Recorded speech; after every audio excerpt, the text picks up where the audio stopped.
Hoje você vai descobrir que é possível ter uma fé que raciocina e uma razão que dobra os joelhos.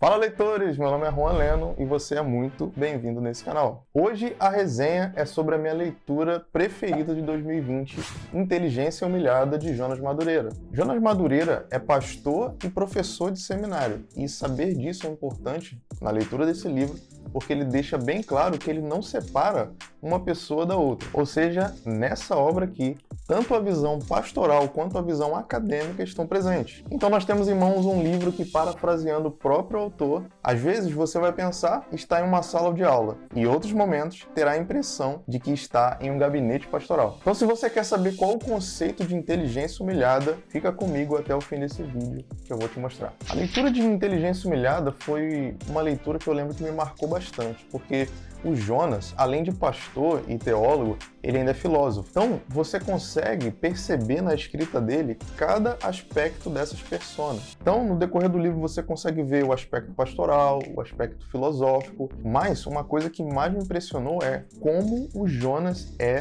poético. E, assim, ele consegue ser poético de uma forma muito bonita. E isso é algo fascinante porque, no decorrer da leitura, não fica algo cansativo nem pesado. Muito pelo contrário, a cada capítulo, o seu nível de interesse e de fascinação fica ainda maior. E a forma poética que o Jonas traz para o livro, para os argumentos, para a maneira que ele desenvolve o assunto, é assim, de uma genialidade que eu não tinha visto em nenhum autor.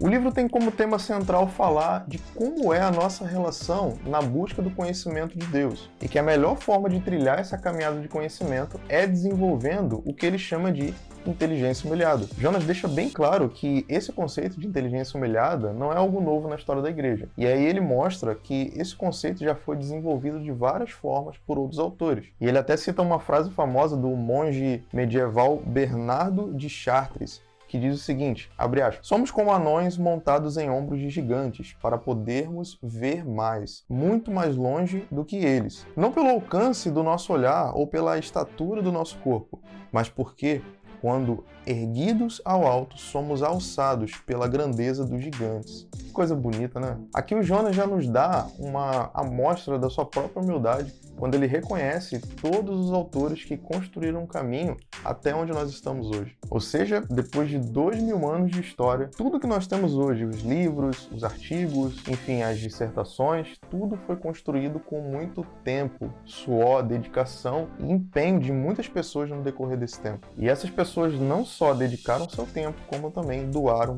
toda a sua vida nessa empreitada.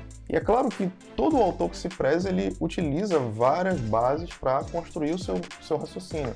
Mas aqui o Jonas já está iniciando dando o exemplo do que é o conceito de inteligência humilhada quando ele reconhece a grandeza e a beleza desses autores. E com isso, ele dá honra a todos aqueles que, direta ou indiretamente, contribuíram para que essa obra chegasse hoje nas nossas mãos. E para explicar o conceito de inteligência humilhada, o Jonas começa a falar de dois extremos que podem aparecer quando nós estamos no caminho de buscar o conhecimento de Deus. E que esses dois extremos não correspondem com o conceito de inteligência humilhada. E esses dois temas são o fideísmo e o racionalismo. O fideísmo é aquele pensamento marcado pela tentativa de negar qualquer tipo de base, evidência ou fundamento que nos faça chegar ao conhecimento de Deus. Ou seja, em toda a nossa relação com o conhecimento de Deus, somente a fé é utilizada. Portanto, a razão não tem espaço nem importância, porque tudo foi conquistado por meio da fé. Por outro lado, existe a vertente contrária ao fideísmo, que entende que somente a razão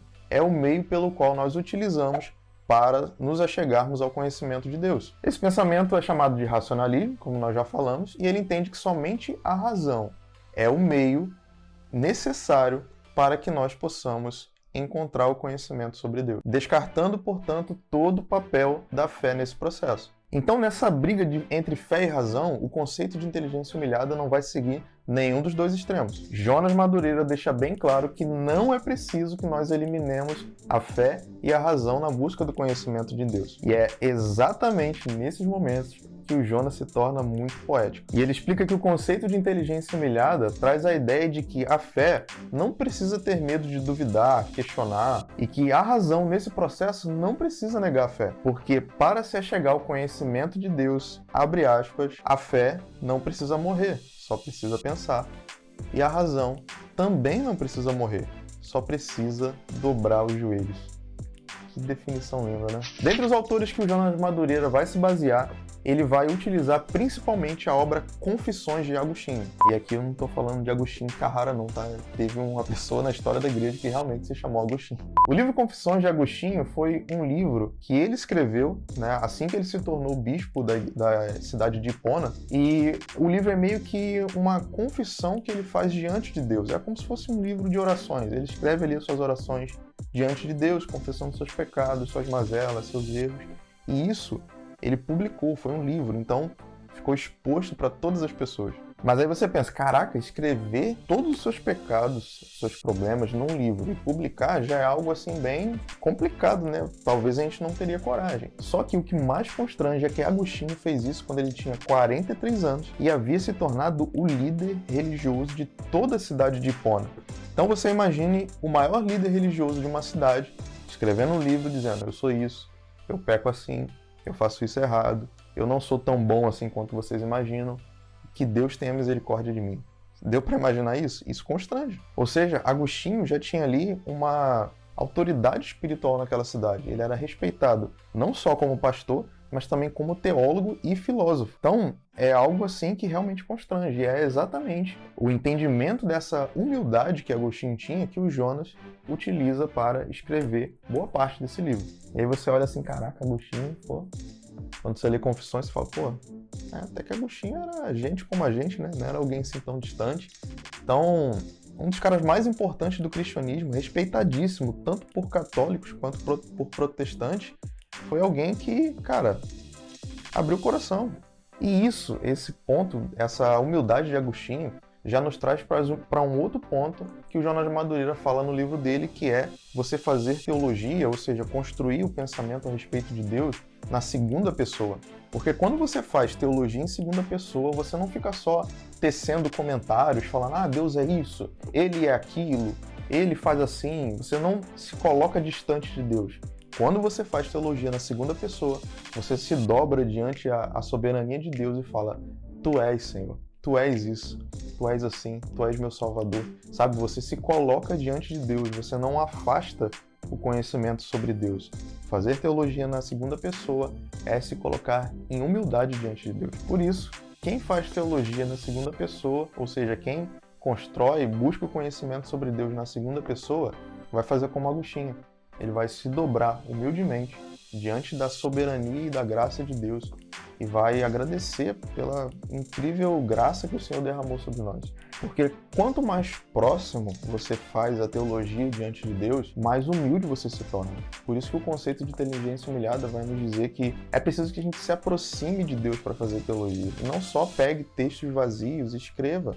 Não só pegar uma caneta, né, um livro e dissecar ali aquele versículo ou aquela passagem, pura e simplesmente por entender o conceito, mas estar diante de Deus e deixar que esse conceito nos transforme de dentro para fora. Porque se nós não fazemos isso e continuamos a fazer teologia na terceira pessoa, afastando, né, a nossa pessoa da pessoa de Deus, nós vamos nos tornar arrogantes, porque nós só vamos obter o conhecimento e não a transformação do nosso ser. É por isso que muitas pessoas têm medo de buscar a Deus na questão da teologia, do pensamento, do conhecimento, porque elas acham que isso vai tornar elas arrogantes. Mas a Bíblia diz que o povo perece por falta de conhecimento. Então, a falta do conhecimento, o conhecimento realmente adquirido com humildade, com gratidão, faz com que a gente pereça, mas também faz com que a gente se torne arrogante. Por isso, a necessidade desse conceito de inteligência humilhada, porque ele vai nos colocar na posição correta diante do Senhor. Porque como que nós não vamos nos tornar humildes buscando a presença de Deus? Não é possível, é incompatível. Porque pensa comigo, quando nós nos achegamos diante do Senhor, nós estamos nos achegando diante daquele que já conhece todas as coisas.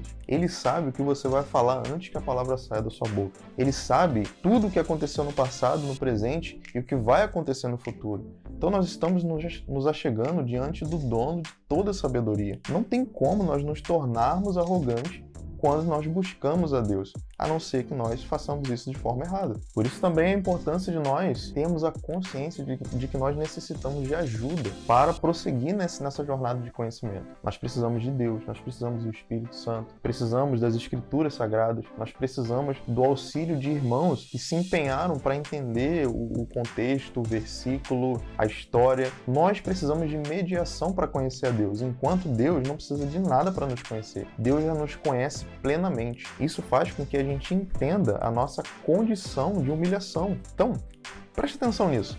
Até para que a gente conheça a nós mesmos, ou seja, para que você se conheça, você precisa de um mediador. Você já pensou nisso? Nós não nos conhecemos plenamente. Você já pensou que você nunca se viu, que você, para se ver, se enxergar, você precisa de um mediador? Para que você enxergue a você mesmo, você precisa de um espelho, você precisa de um celular, você precisa de uma foto, porque você nunca se viu. E à medida que você vê alguma coisa, você começa a conhecer essa coisa. Por isso que Paulo falou em 1 Coríntios 13 que hoje nós contemplamos a Deus como por um espelho. Então nós não temos uma visão clara, mas nós somos contemplados por Ele e Ele nos conhece plenamente. Por quê? Porque Deus nos vê. Então, se nós nem mesmo nos conhecemos, sabe? Nós precisamos de ajuda para resolver nossos dilemas, resolver nossos problemas, né? A gente tem que fazer terapia. Que dirá no conhecimento sobre Deus, que é um ser eterno, um ser que não tem fim, que não tem começo. Deus, Ele é transcendente, Ele está acima de todas as coisas. Então, como que nós nos tornamos arrogantes na busca por esse conhecimento? É incompatível. Não cabe o cristão ser arrogante quando ele busca Deus. Pelo contrário, ele tem que se espelhar na natureza do nosso Senhor, que diz que ele é manso e humilde de coração. Por isso, se a pessoa busca Deus e ela é arrogante, é sinal de que ela não entendeu nada. Veja bem, saber coisas sobre Deus é muito diferente do que realmente conhecer a Deus. Porque à medida que você conhece a Deus, você começa a ter uma noção maior de quem você é. Você começa a se enxergar, você começa a ver o quão falho você é, o quão pecador você é e quantas coisas você ainda necessita da ajuda de Deus para que você possa se parecer mais com Jesus. Então, por isso, se você em algum momento perceber na sua jornada cristã que você está ficando arrogante, peça perdão ao Senhor, se arrependa dos seus pecados, porque isso é incompatível com a pessoa que está se chegando diante de toda a beleza, todo o amor. Então, a arrogância é incompatível com o teólogo, com aquele que busca o conhecimento de Deus. É por isso que o Jonas, ele traz o conceito de inteligência humilhada, ele traz um fundamento que talvez você nunca tenha pensado, mas que ele está presente. E esse fundamento é o seguinte: todo ser humano já está humilhado diante de Deus. A nossa condição já é de humilhação, sabe? Você já percebeu aquela pessoa que fala assim, não, hoje eu vou me humilhar diante de Deus. Não, você já é humilhado, sabe? Quem pode trazer para si sabedoria diante do dono de toda sabedoria? Quem pode se engrandecer diante daquele que é grande, diante daquele que é eterno? É por isso que nós só podemos nos conhecer plenamente quando nós conhecemos o nosso Deus e entendemos que a nossa condição já é de humilhação. Quando nós aceitamos isso e conhecemos a Deus, nós nos conhecemos mais. Isso aconteceu com Pedro, você lembra? Jesus perguntou, quem vocês dizem que eu sou? E aí Pedro falou, tu és o Cristo, o Filho de Deus vivo. Pedro, ele teve a consciência, a revelação de quem Jesus era, de quem Deus era. E aí Jesus revelou para ele quem ele era. Jesus fala, e você é Pedro, e sobre esta pedra eu vou edificar a minha igreja. Então Pedro compreendeu quem ele era no momento que ele compreendeu quem Jesus era. Então, por isso que é tão importante a busca pelo conhecimento de Deus, para que você compreenda quem você é, para que você compreenda quem Deus é e para que você compreenda os propósitos eternos do nosso Deus. Pessoal, a nossa condição já é de humilhação diante de Deus. Nós somos pequenos, nós somos limitados, nós somos falhos. Nós necessitamos da graça de Deus todos os dias da nossa vida.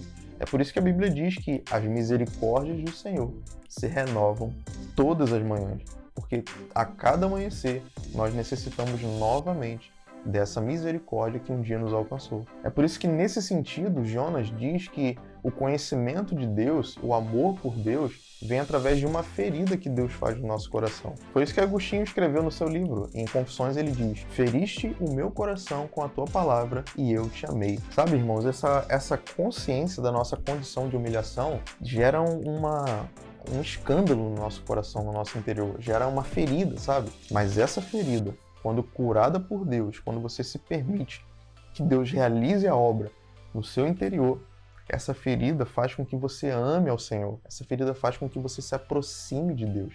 Então, essa ferida é para o nosso bem e não para o nosso mal. Essa ferida faz com que nós sejamos marcados para sempre com a presença de Deus. Por isso que nós vemos lá em Jeremias 18 que Deus fala com ele: vá, desce à casa do olheiro e lá eu vou falar com você.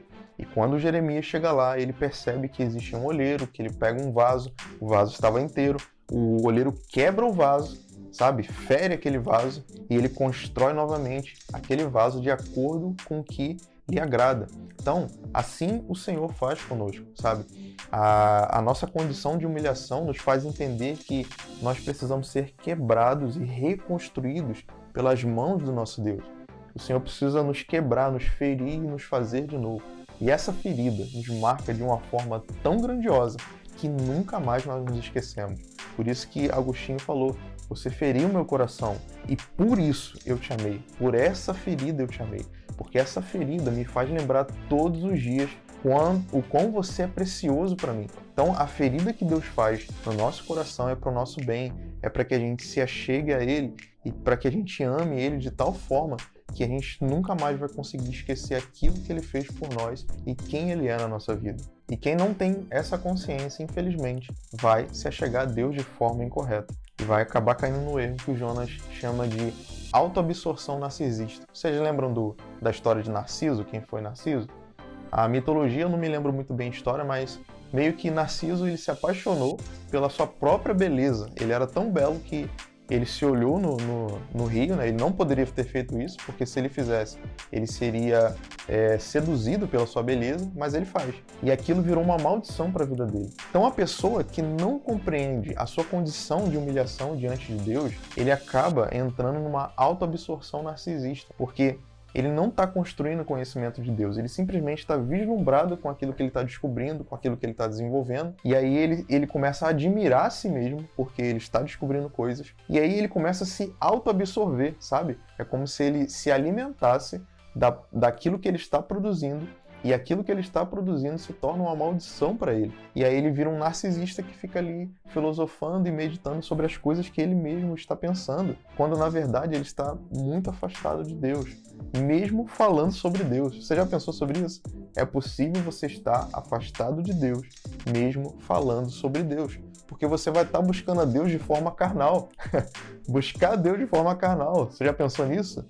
Deus já falou isso comigo. Juan, você está me buscando de forma carnal, sabe? Você está me buscando para ter uma palavra bonita, você está me buscando para impressionar as pessoas, você não está me buscando porque você me ama. Então isso é uma busca por Deus carnal, e nós temos que fugir dessa autoabsorção narcisista, porque senão a gente vai ficar só se contemplando no espelho, achando bonito o que nós produzimos e totalmente afastados do nosso Deus. Entendeu agora por que nós precisamos ser humildes e render toda a glória a Deus? Entender a nossa condição de humilhação? Porque a gente pode cair no engano do nosso coração. Calvino dizia que o coração do ser humano é fábrica de ídolos. E realmente é. Pessoal, qualquer coisa pode se tornar um ídolo na nossa vida. Você pode amar qualquer coisa mais do que a Deus. E aquilo que você ama mais do que a Deus se torna um ídolo na sua vida. Por isso que nós precisamos, urgentemente, entender o conceito de inteligência humilhada. Bem, pessoal, essa foi a resenha de hoje. Na verdade, foi a resenha do primeiro capítulo. Cara, se você viu todas essas coisas e ficou impressionado, você viu apenas o primeiro capítulo. Esse livro ainda tem muito mais coisas que eu poderia falar, mas que não dá para falar em uma resenha só. Eu deveria fazer uma resenha em cada capítulo, porque é muita preciosidade num livro só. Então, cara, se você ficou interessado, não perca tempo. Compre o livro Inteligência Humilhada e se deleite nas coisas que você vai descobrir aqui. E eu espero que essa pequena degustação tenha te instigado a ler o livro e que você possa comprar o livro do Jonas Madureira e se deleitar nas preciosidades que você vai encontrar nesse livro. Bem, pessoal, é isso. Eu espero que vocês tenham gostado. E eu espero também te ver aqui num próximo vídeo, porque eu vou estar aqui incentivando a leitura e compartilhando as minhas impressões. Um grande abraço a todos e até a próxima.